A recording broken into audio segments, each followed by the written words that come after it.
Hey, a really quick ScreenFlow video here. It has to be really quick. First of all, I'm in my hotel room in Nashville, Tennessee. So it has to be quick for two reasons. First of all, I'm in a hotel. Ever tried to upload video on hotel wireless? Not a pretty thing. Secondly, they're doing the tornado thing around here. So maybe we just have to do it quickly because of that. Anyway, it also has to be quick because of the subject matter. I was directed to a video clip by someone who knows who he is, troublemaker that he is. And it's from Andy Stanley saying something sort of weird from something called History's Mystery, which I think was recorded on Easter. Let's take a look at what he has to say. Did you know that for 300 years after Jesus was crucified, really more than 300, but we'll be conservative, for 300 years there was no Bible.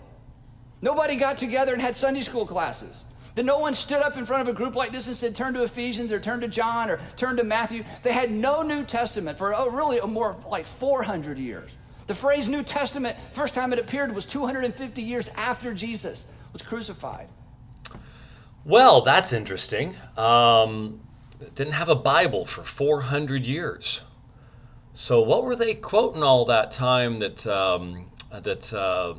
Athanasius was debating with Arius and in the preceding century when they were talking about Sabellianism? What were they quoting all that time? I think that maybe what he's trying to say is that the final form of the New Testament is toward the end of the 4th century in the sense of an official quote-unquote canon list. But somebody really needs to send Andy Stanley Dr. Kruger's new books on the subject of the canon because this is just a complete misapprehension of how Scripture functioned in the early church.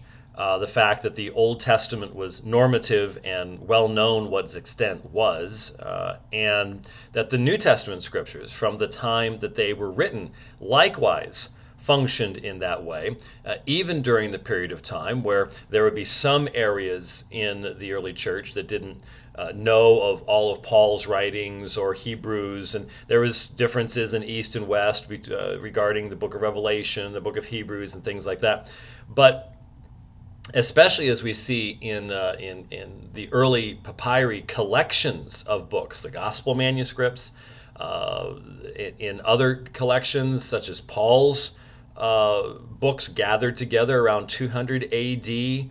You have some of the general epistles put together, P72, also around 200 A.D. Obviously, people were having Bible studies, and they were looking up texts of Scripture. And all you have to do is read the early church fathers, and they're saying, as Paul said, and as Peter said, and they're quoting these books. So I don't know how many thousands of people attended this lecture. I guess it's supposed to be a sermon, but it's really not meant to look like one. But they all were told something that really doesn't make any sense and that really misleads them and gives them an idea that just simply isn't true. And unfortunately, this kind of thing is well, it's just all too common these days.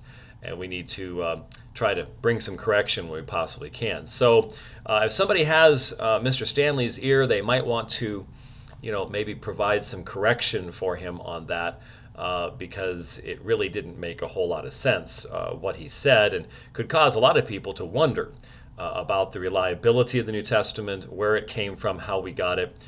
And this is the kind of thing that is really a problem these days, given what we're up against with people like Bart Ehrman and others. So anyways, thanks for watching the ScreenFlow, and we'll hopefully I'll be here in the hotel long enough to upload this, given upload speeds on ScreenFlow. Thanks for watching.